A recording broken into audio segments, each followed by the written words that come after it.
On vote Richard. Hey, you poppin' trees. Rédicas, Thierry Duval-Destia, Rédicas, Franck Diva, Maraja est deuxième, Maraja qui revient sur Rédicas, Maraja les deux favoris, Rédicas, Ipipi pourra, Rédicas, Franck Diva, Thierry Duval-Destia, Maraja est deuxième, Olteni Biwet c'est troisième, Oyonnax c'est quatrième, Quaterzen est cinquième. Bonjour à tous les amis, on se retrouve pour le prix du cadran qui sera le premier quintet du week-end sur l'hippodrome de Paris-Longchamp la veille du prix de l'Arc de Triomphe. Conditions de course qui s'affichent devant vous, 4000 mètres, groupe 1, 13 partants d'échafaudage sur un terrain bon souple à souple. Avant de commencer le pronostic, ils ont privilégié le groupe 1 par rapport à l'handicap. Je pense que niveau sportif, c'est plus beau le groupe 1, je suis d'accord, mais niveau des enjeux, ça aurait été mieux l'handicap. Voici mon point de vue, vu qu'on me l'a demandé plusieurs fois. Base gagnante, le numéro 7, Stradivarius, sur 4000 mètres, c'est 2 victoires et une place, montée par la légende vivante Lanfranco Dettori. Quand on voit groupe 1 et Lanfranco Dettori, en général, on n'est pas loin du poteau. Lauréat de groupe 1 et de groupe 2 à plusieurs reprises, 7ème du prix de l'Arc de Triomphe l'année dernière avec une course pas très bonne, donc vous voyez à peu près le niveau. C'est un cheval qui se monte près de la tête, cheval de classe. Il mériterait de remporter son groupe 1 en France. Deuxième base, le numéro 6, Scasino. En l'espace d'un an, il passe de vainqueur de Quintet Plus à lauréat de groupe 3 et de groupe 2 avec style. Pas lauréat avec un tracé en or et tout, franchement bien. Il a 3 sur 3 sur la piste. Cédric Rossi qui est un formidable entraîneur. Michael Barzalona qui est en super forme, lui aussi peut gagner. Le challenger, le numéro 10, Call the Wind, premier en 2018, deuxième en 2019, troisième en 2020. Donc si on suit l'évolution, ce serait une place de quatrième, mais je pense qu'il peut inclure le podium. Il a 9 sur 9 sur la piste de Longchamp, monté par Magic Pellier, feu.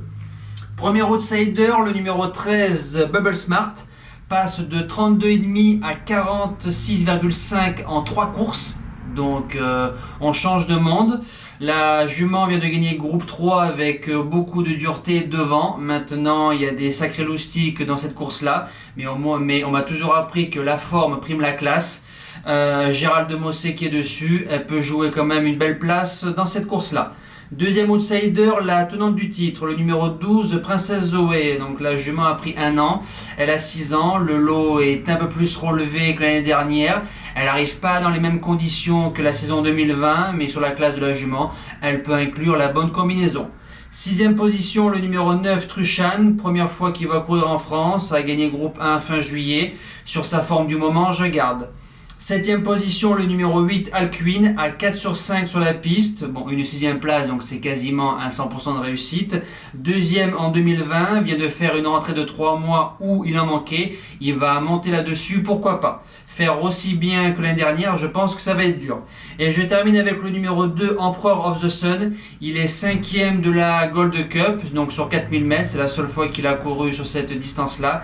Derrière le numéro 12, Princesse Zoé, et le 7, Stradivarius. Donc en bout de sélection, je l'ai gardé. Pas de chevaux en cas de non partant, ils sont que 13, il y en a assez. Mon impasse, le numéro 11, Memphis, jument allemande, change de monde à 4 ans. Je pense qu'elle va être un peu tendre face à ces chevaux-là. Alors le cheval du jour, mercredi 29 septembre, en réunion 1, course 1, le numéro 12, Firecracker Feu. Il s'impose avec autorité, mais il a dû sortir le grand jeu. Un coup de 4 au CDJ, donc c'est super, bravo au cheval et à l'entraîneur ainsi qu'au pilote. On espère un coup de 5 avec Extra du Châtelet, ce serait extra cet après-midi sur l'hippodrome d'Anguin.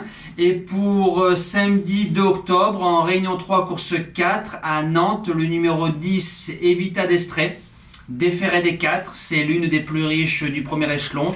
Elle est sous l'entraînement de Charlie Mottier qui fait du super boulot depuis le mois de juin avec tous ses chevaux et sa jument en particulier. Elle est déférée des 4. Alexandre Baudin qui est dessus, ils ont 5 sur 6 ensemble.